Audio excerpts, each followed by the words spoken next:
4절까지 오순절의 성령의 역사에 대한 거 오늘 본문을 대독해 주셨습니다.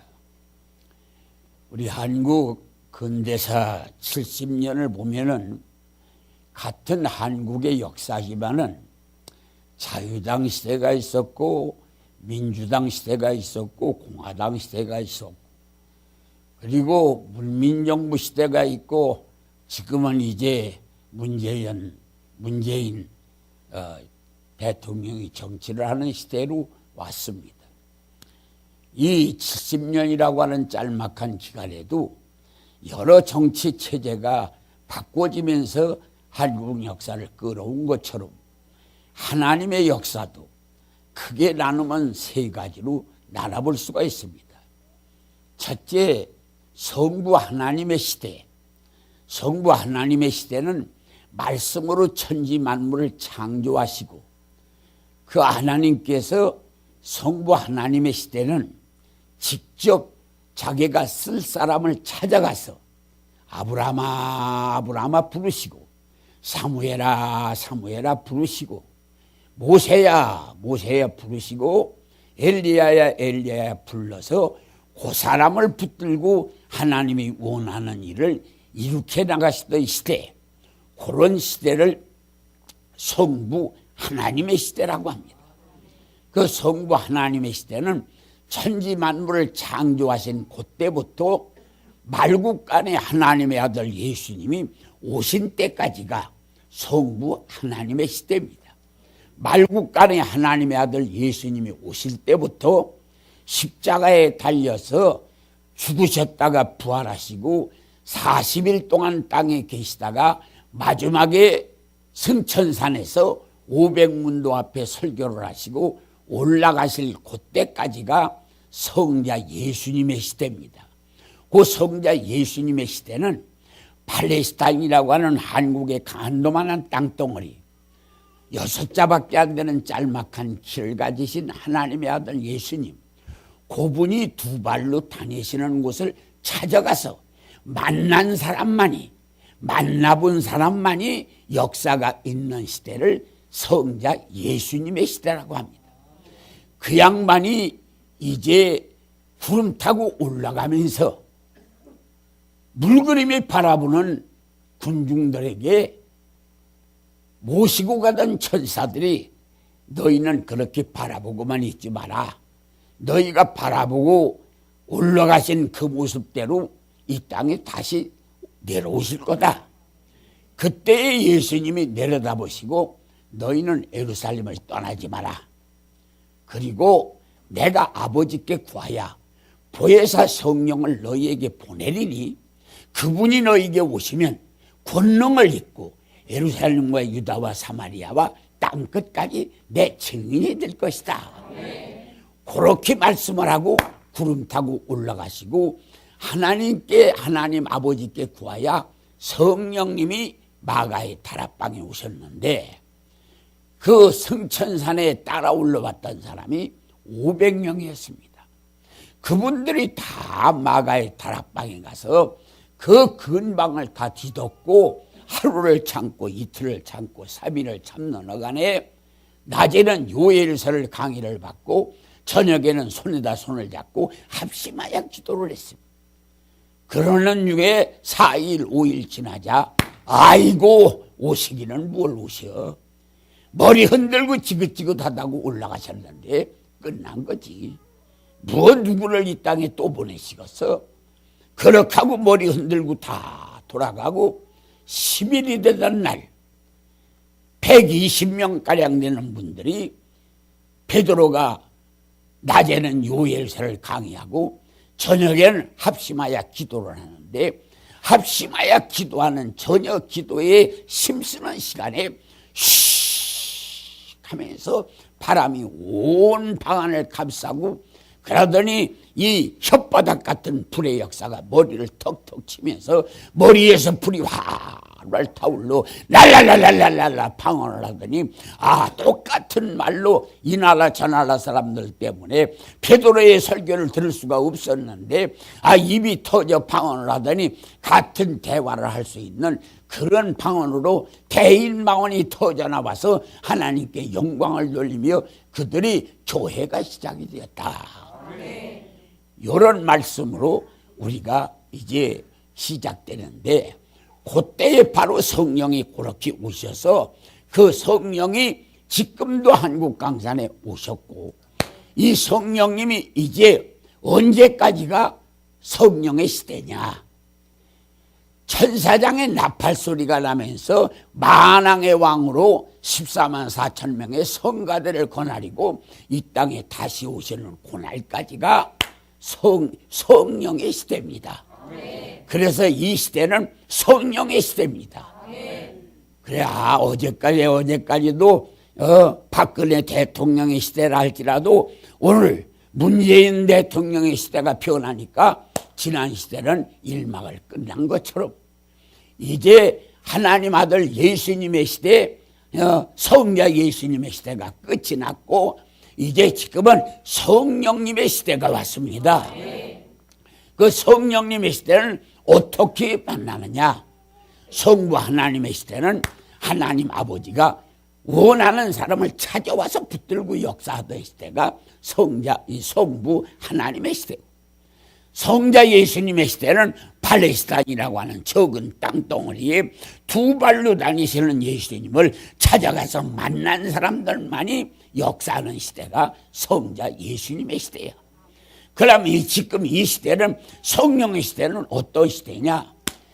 이 흑인이냐 백인이냐 대한민국이냐 미국이냐 소련이냐 어디냐를 가릴 것 없이 하나님의 아들 십자가에 달린 예수님이 내 구주라는 걸 믿고 성령 없이는 못 살겠다고 맹인의 손에 지폐인가 필요하던 1분 앞을 내다보지 못하는 나에게는 성령이 필요하다고 성령님을 사모하고 구하면 누구에게도 성령은 오시는 것입니다. 그게 바로 성령님의 시대입니다.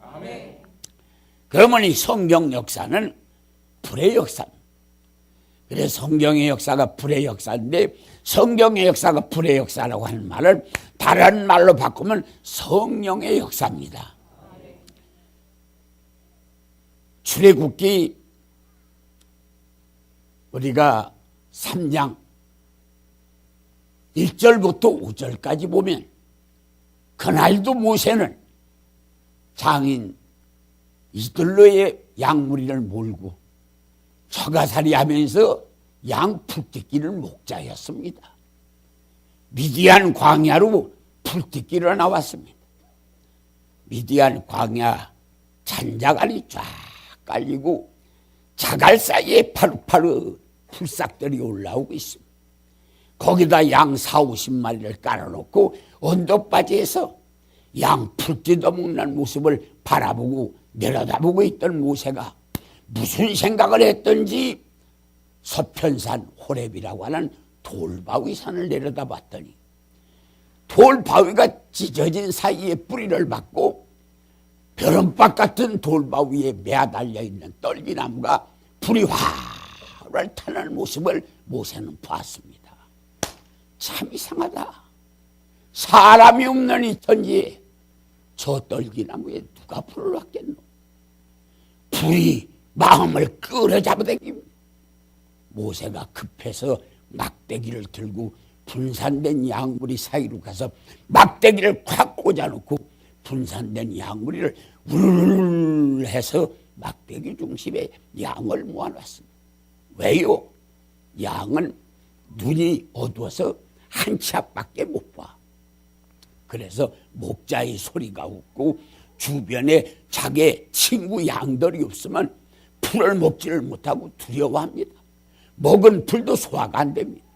그래서 막대기를 꽂아놓고 후루루 해서 양들을 막대기 중심으로 모으면 움직이다가 이 양 저 양이 서로 부딪히면 내 친구가 여기 있다. 그렇게 생각을 하고 이 풀을 뜯어먹기 때문에 목자가 없는 틈바기도 양들이 서로 풀을 먹고 소화시킬 수 있는 것을 위해서 막대기를 중심으로 양을 모아놓고 모세는 지팡이를 들고 불구경을 올라가요. 가까이 가면 갈수록 신비감을 느끼는 게 불은 활을 타는데 불 속에 나무가 타지를 않아. 안 타는 불에서 안 타는 나무를 지팡이로 건드려 보려고 벌썩 지팡이를 들고 불 앞에 성큼 다가서는데 모세야 깜짝 놀래 덜썩 주저앉아 누구십니까? 내가 쓴 땅은 거룩한 땅이니 내 발에서 신을 벗어라. 그래서 모세 나이 80 먹은 노구인 모세가 엎어져 신발을 벗고 비로소 나이 80에 주여 당신은 내 인생의 주인이 올시다. 그러고 엎어졌어. 그때 하나님이 모세야 너 뭘 봤냐? 불 속에서 안 타는 떨기나무를 봤습니다. 그게 뭔지 알겠냐? 글쎄요. 떨기나무는 굵지도 않지. 손가락같이 가는 나무에 가시만 항상 하고 손톱같이 잎이 작은데 어디 손잡을 데가 없을 만큼 가시가 항상한데 거기 불이 확확 쏟아졌지. 그게 뭔지 알겠냐? 너희 동족의 애굽에서 사는 상태다. 아기 받쳐서 죽지 못해 사는 게 떨기나무 가시 같은 삶이요. 거기에 불이 쏟아지는 게 시련과 연단이다. 그렇게 사는 너희 동족 가서 꺼내오지 않겠냐? 주여 갈만한 사람을 보내시오. 나이 80인 노구 나를 안 됩니다. 입술도 뻣뻣하고요. 옛날 같지는 않아요. 못 가요. 너희 형 말 잘하지 아론. 안 돼요. 나 애굽에서 사람 죽인 살인자요. 애굽에 갔다가 사람 죽인 놈이라고 가두면 어찌하시려고 그럽니까? 모세야 내 손에 가진 게 뭐냐? 지팡이지. 던져봐라. 지팡이 땅에 뚝 떨어지더니 머리를 퍼썩 들고 혓바닥을 흔들며 모세 앞에 다갔으니 모세가 주여 저게 날 물라고 그러는데요. 슬쩍 피하니 모세야 꼬리를 잡아라. 꼬리를 잡으니 지팡이 됐어. 너 못 가겠냐? 용기를 못 내고 있는 모세에게 모세야 내 손을 품에 넣어봐. 여기다가요. 내봐라. 바싹 오그라졌어요. 문둥이가 됐는데요. 다시 넣어봐라. 내봐라. 여성하게 됐구먼요. 못 가겠냐? 용기를 못 내는 모세에게 모세야 저 하수물이 흐르고 있구나. 저건 나일 강물이요. 가서 그릇에 담아 떠와봐라. 그래 여기다 쏟으니 물이 피가 됐어. 모세가 주여 내가 여기 있나이다. 나를 보내시옵소서. 이때에 이 모세가 본 불은 뭐냐? 지금 모세에게 보여준 그 불, 긴박하게 애굽에 가서 꺼내놔야 할 동족의 상태가 어떠냐? 모세가 났을 때 바로의 법령이 선포되었습니다. 어떻게? 이스라엘 남자아이는 죽이고 여자만 살려둬라. 그 법령이 선포된 지가 80년이 됐습니다. 이제는 거의 남자라고는 씨가 없을 정도로 된 상태입니다. 그때 하나님이 모세에게 불을 보여준 거예요. 하나님은 언제 불을 보이느냐? 인간이 한계를 느끼고 더 나갈 수 없을 때 하나님께서는 팔 걷어붙이고 나서시는 역사가 일어난다. 그때 그 불이 나타난다. 그 불 보고 모세가 사명을 가지고 애굽에 가서 10가지 재앙을 내리고 바로를 손들게 해서 200만 이스라엘을 끌어냈는데 그들이 400년 동안에 제일 먼저 70명 야곱의 가족이 애굽에 갔는데 400년 동안에 남자 죽이는 끔찍한 법을 선포했지만 하나님께서 이 구석 저 구석에다가 사람들의 생명을 숨겨서 키워놔서 그렇게 핍박을 하는데도 200만이 되는 역사가 일어났다. 사람이 핍박한다고 하나님의 역사는 멈추는 건 아니다. 그래서 모세가 하나님께서 그때 불을 주신 겁니다. 두 번째 불은 열왕기상 18장 30절부터 40절까지 엘리야가 피난당이다가 마지막에 이제 아합 왕과 타협을했습니다. 언제까지 이렇게 하고 있겠냐? 그러지 말고 이제 우리가 장소는 갈멜산에 바알의 제단을 쌓고 여호와의 제단을 쌓고 사람의 손으로 불켜대지 말고 하늘에서 불 내리게 하는 신이 참 신이다. 그렇게 하는 게 어떡하냐? 아합이 좋다. 그러면 그 방법을 써보자. 온 나라에다가 공고를 해서 참신 찾는 운동을 전개했습니다. 그래가지고 갈멜산으로 온 백성들이 다 모으고 돌야야 돌 12개 거기다 장적을 그어놓고 소를 잡아놓고 바리오 바리오 바리오 하면서 한돌을 가지고 옷을 찢고 몸을 찢고 복석을 고고 야단을 쳐고 아침부터 저녁까지 하는데도 발이 오지를 않아.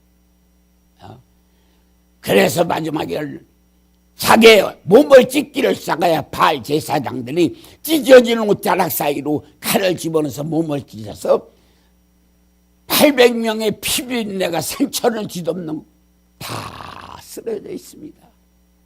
한 구덩이에 앉았던 엘리야가 용상에 앉았는 아합 왕에게 왕이여 이럴진데 누가 응답을 바꿨소? 내가 섬기는 여호와가 참신인 걸 보여드리고 싶다. 그러더니 나가서 12지파를 상징하는 돌 12개를 가사나니 쌓아놓고 돌아가며 고랑을 파고 마른 장적을 뽀개놓고 소를 잡아서 각을 벌려놓고 12지파의 비상용 물 12항아리를 갖다가 쏟아서 한강처럼 출렁거리는 물속에 있는 제단에 무릎을 딱 꿇더니 전능자 여호와여 내가 하나님의 종인 것과 이 제단이 여호와의 제단인 것과 이 백성들이 여호와의 백성인 것을 알게 하는 응답의 불을 여기에 쏟으시옵소서. 불이 쫙 내려 옹기전 연기같이 검연기가 올라가며 불이 활활 타올라오기를 사갑니다. 그때의 백성들은 속았다. 바알에게 속았다. 바알이 참신이라고 해서 우리가 여호와의 제단을 헐고 여호와의 제사장들을 돌 던졌는데 이제를 우리가 어디서 받으려? 너희는 울지 마라. 저 바알 제사장들을 모조리게 잡아다 기손 골짜기에 집어넣고 그리고 너희들 여호와께로 돌아가자. 할렐루야. 언제 불 주었습니까? 아합이라는 제7대 왕이 이스라엘의 제7대 왕 아합이 이세벨이라고 하는 못된 이방인 바알부스의 딸을 데려와서 산에는 산제당을 세우고 들에는 목상을 세우고 동네는 신당을 세워서 850명이나 되는 우상숭배의 제사장들을 두고 세상이 우상천지가 되고 바알신천지가 되고 여호와가 다 여호와의 제단이 사라져서 하나님의 존재가 이제는 가리워지고 없어질 무렵에 하나님께서는 여기 하나님에 계시다는 불을 주시는 역사가 일어났다. 할렐루야. 그래서 불의 역사는 바로 언제 주시느냐? 갈멜산에 하나님이 바알이 하나님인지 여호와가 하나님인지 분별할 수가 없어. 그럴 때에 하나님은 나 여호와가 하나님이라는 걸 보여주는 불을 주셨다. 세 번째는 이사야 6장에 우시아라고 하는 왕이 16살에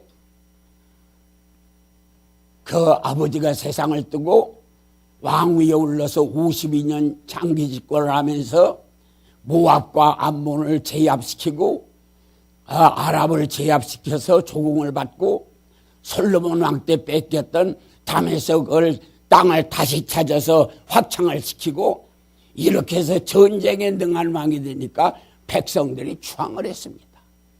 그러니까 교만이 가득해졌어. 그렇게 해가지고서 마지막에는 제단에 가서 하나님 제사를 자기가 드리겠다고 그래서 제사상 옆에서 문둥이가 된 임금이 있으니 그가 바로 아합이야. 그가 바로 그 우시아입니다.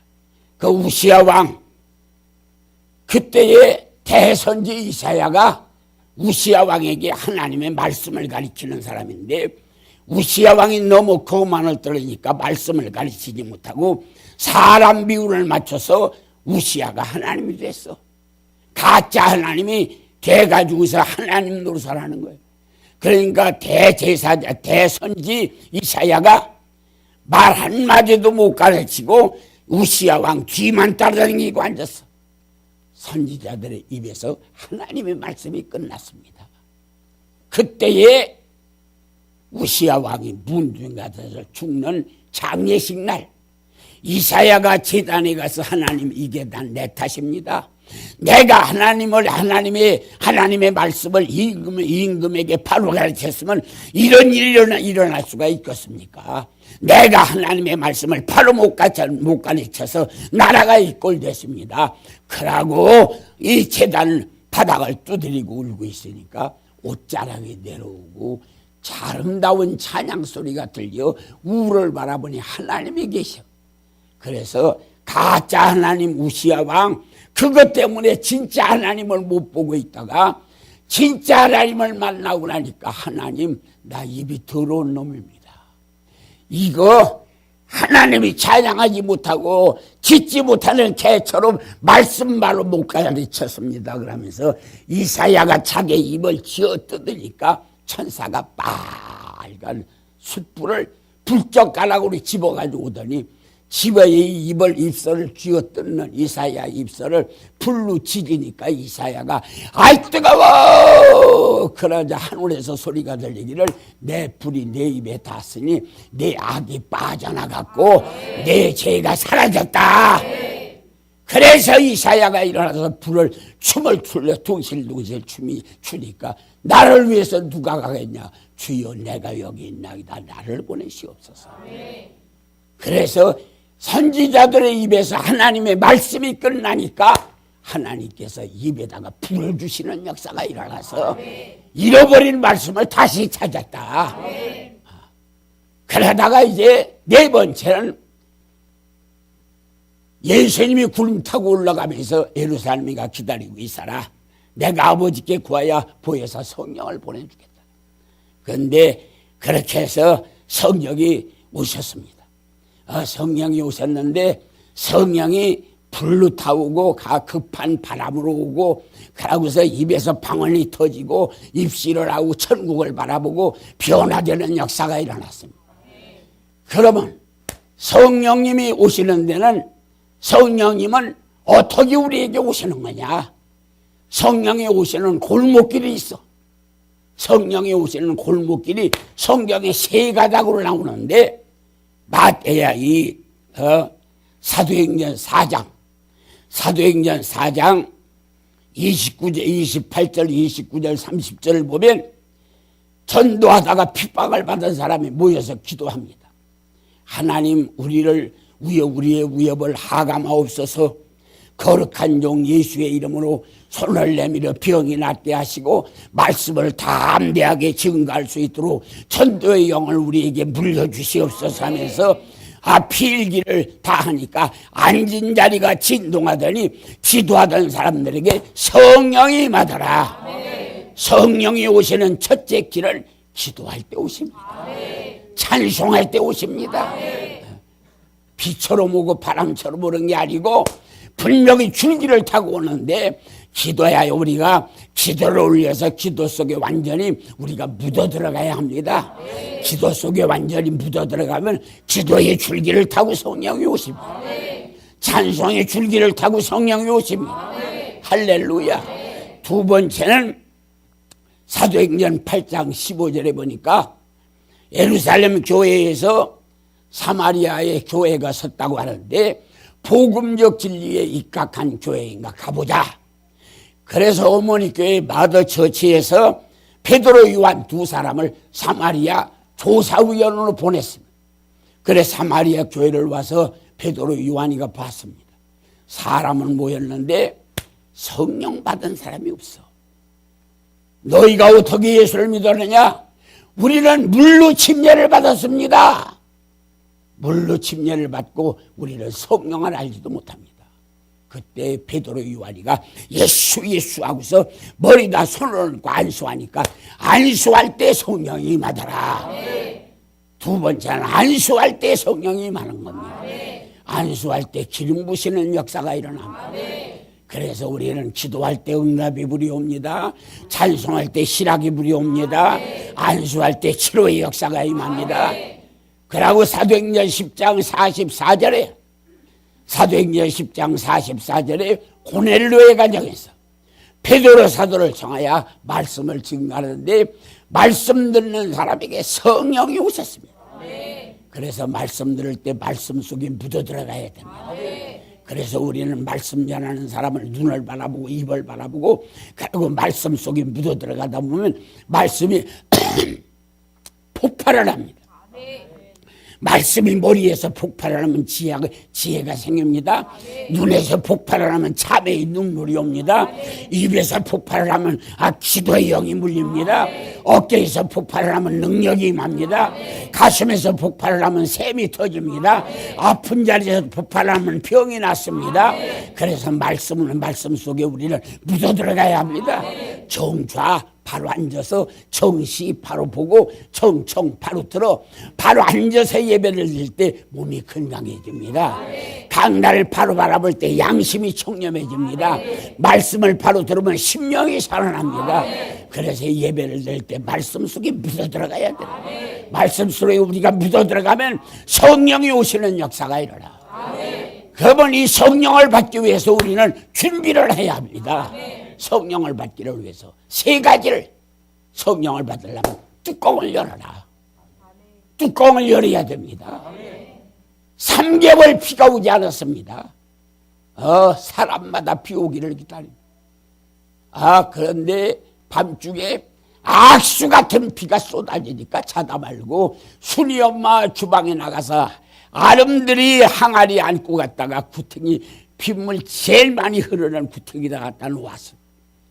아침에 일어나 보니까 동이 텄고 해가 떴는데 궁금한 거 자다 말고 항아리 갖다 내놓는데 물이 얼마나 고였는가 궁금해서 창문을 열고 발꿈치를 들고 내려다 보니 너무 급해서 뚜껑을 안 열고 갖다 놨어. 뚜껑을 열어야 합니다. 뚜껑을 열는다는 말은 사모해야 되는 겁니다. 아무리 와서 앉았어도 사모하지 않고 뚜껑을 딱 덮고 서립주걱을 가지고 팔짱을 끼고 목사들은 은혜껏 잘하지. 하려고 이 저녁까지 뚜껑이라고 그러는 거야. 소나기 맞은 구대에 중처럼 구드렁구드렁 하면서 와서 앉아가지고 입이 쭉 나와서 눈을 감고 팔짱을 끼고 그렇게 하고 앉았으면 안수환이나 깔고 앉아도 안 됩니다. 안 돼. 뚜껑을 열어야 됩니다. 두 번째는 씻어야 됩니다. 더러운 데는 하나님이 거룩한 걸 줄 수가 없어. 깨끗하게 씻어야 합니다. 깨끗하게 씻어야 합니다. 씻어도 구멍을 막아야 합니다. 구멍이 뚫리는 것에는 하나님이 주질 않습니다. 깨끗하게 씻는다는 철두철미한 회개입니다. 구멍을 막는다는 말은 믿음을 가져야 되는 것입니다. 믿음을 의심하면 안 됩니다. 믿어야 되는 것입니다. 성령 받는 걸 믿어야 합니다. 하나님은 사모하는 자에게 주시는 걸 믿어야 합니다. 나는 성령 안 받고는 못 사는 걸 믿어야 합니다. 맹인의 손에 지팡이가 필요하다. 성령이 나에게 필요합니다. 성령이 나에게 필요합니다. 성령이 나에게 필요합니다. 자녀를 기르기 위해서 성령이 필요합니다. 세상을 이기기 위해서 성령이 필요합니다. 시험을 이기기 위해서 성령이 필요합니다. 성령 없이는 못 삽니다. 사모해야 됩니다. 그러고 믿어야 됩니다. 구멍을 딱 막고 믿어야 돼요. 그렇게 해서 성령이 오시면 성령님 오셔서 뭐 하는 겁니까? 성령은 오셔서 뭐 하는 겁니까? 우리에게 성령이 오시면 뭐 하는 겁니까? 우리 속에 들어가서 작업을 하십니다. 성령은 들어가서 뼈 속에서 교만을 뽑아냅니다. 살 속에서 음욕을 뽑아냅니다. 피 속에서 혈기를 뽑아냅니다. 눈에서 미움을 뽑아냅니다. 혓바닥에서 거짓을 뽑아냅니다. 귀에서 의심을 뽑아냅니다. 머리에서 망상을 뽑아냅니다. 쓸개에서 고집을 뽑아냅니다. 허파에서 위선을 뽑아냅니다. 콩팥에서 간사를 뽑아냅니다. 위에서 욕심을 뽑아냅니다. 똥보에서 배짱도 뽑아냅니다. 이런 것들을 성령님은 와서 뽑아내는 역사를 하십니다. 그러고 우리 속에다가 성령 충만함을 넣어주시는 겁니다. 이렇게 해서 우리의 형상을 바꿔놓는 거예요. 그렇게 하면 얼굴 색깔이 쩌는 고구마 색깔 같은 게 싹 없어져. 그게 다 없어져. 눈에 정지구탱이 걸려있는 동태눈처럼 흐릿하멍한 그 눈이 활짝 청량하게 바꿔집니다. 할렐루야. 그리고 어깨에 어깨에 날개가 붙습니다. 비굴하지 않습니다. 아차마라 다니지 않습니다. 하나님을 아버지라고 부릅니다. 무릎 꿇고 아버지 도와주세요. 하나님이 책임지는 아들이 되고 딸이 됩니다. 성령은 장난하다 끝나는 게 아닙니다. 인생 팔자를 고쳐놓고 운명을 바꿔놓는 것입니다. 그렇기 때문에 성령 받기 위해서 이거 그냥 어설프시 끝나면 안 됩니다. 생명을 걸고 매달려야 됩니다. 이건 생명, 왜? 예수님은 우리에게 생명을 주신 분입니다. 돈 몇 푼 주시고 끝난 게 아닙니다. 하늘 영광 보좌를 버리시고 여기 와서 우리에게 생명을 주신 것입니다. 그러길래 우리는 성령 받기 위해서 내 생명도 거기다 걸어야 됩니다. 생명을 걸어야 됩니다. 이마에서 땀이라도 눈에서 눈물이 쏟아지도록 내 속에 오늘날까지 채진 걸 내가 어찌하여 이렇게 더럽게 사는가. 하나님 앞에 이거 안 돼요, 안 돼요. 내 힘으로 아이 못나면 하나님께서 산파를 보내주십니다. 나 혼자 죄를 뽑아내지 못하면 성령님이 내 속에서 죄를 뽑아내시면 속죄의 기쁨이 생깁니다. 그래서 언제 우리는 박수치고 좋아합니까? 박수치면 기쁨이 생기죠? 아니요. 울어야 기쁨이 생깁니다. 진정 우리는 죄 때문에 울고 나면 하늘이 주는 기쁨이 생깁니다. 그렇게 해서 하늘이 주는 기쁨을 받고 내 운전대를 내려놓고 성령님에게 내 운전대를 맡기는 겁니다. 내 인생을 성령에게 맡기는 것입니다. 나는 조수로 내라는 것입니다. 그러고 그 성령님을 마음껏 격려하고 축하합니다. 내 아들 서울대학 들어간 거 성령이 도와주신 거예요.